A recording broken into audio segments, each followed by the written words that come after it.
I used to teach school. And I was so tired. My husband being, a businessman, it was like every night we were out. Something we had to do. I'm driving home from school one day, and I thought, oh, Lord, if I could just have a little bump on the back of my bumper. Somebody just hit me just a little bit so I can just go in the hospital and get a little rest. Well, I didn't get a little one. I got 3 months. I went in the hospital in May, and I didn't come out until September. And so it wasn't because somebody gave you a little bump. No. It's because my kidney malfunctioned. And I didn't know it, and it was like I had this excruciating pain, and I couldn't figure out what it was. And now, Lord, I know my children probably don't even know this, but I was just driving home one day from work, and I said, Lord, I just need a little bump here so I can take a break. Because I was worn out. Can you imagine having twins? The other daughter was a teenager.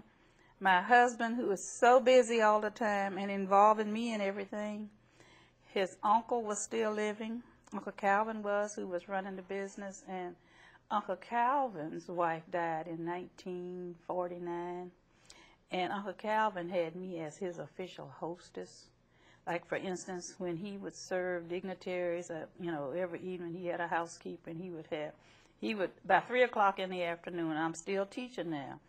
By the time I got home, the housekeeper would say, Ms. McKissack, you have to go out to Calvin's this evening by 6 o'clock.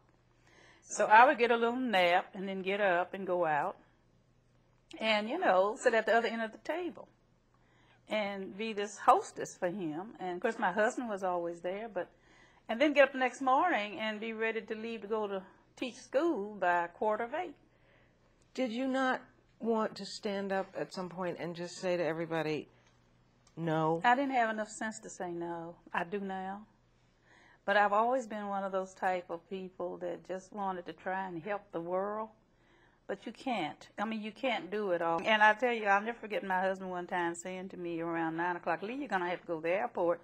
He had some dignitary coming in from, with business. And I said, listen, I don't care if it's the President of the United States, I can't go.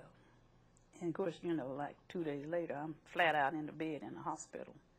And remained there for 3 or 4 months. But when I came out of the hospital that time, I had to give up teaching.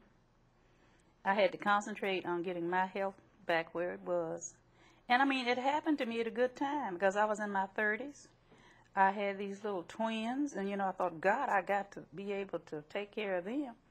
So I had an incentive, and so I just got in there. I went to the spa every day. I did everything my doctor would say do.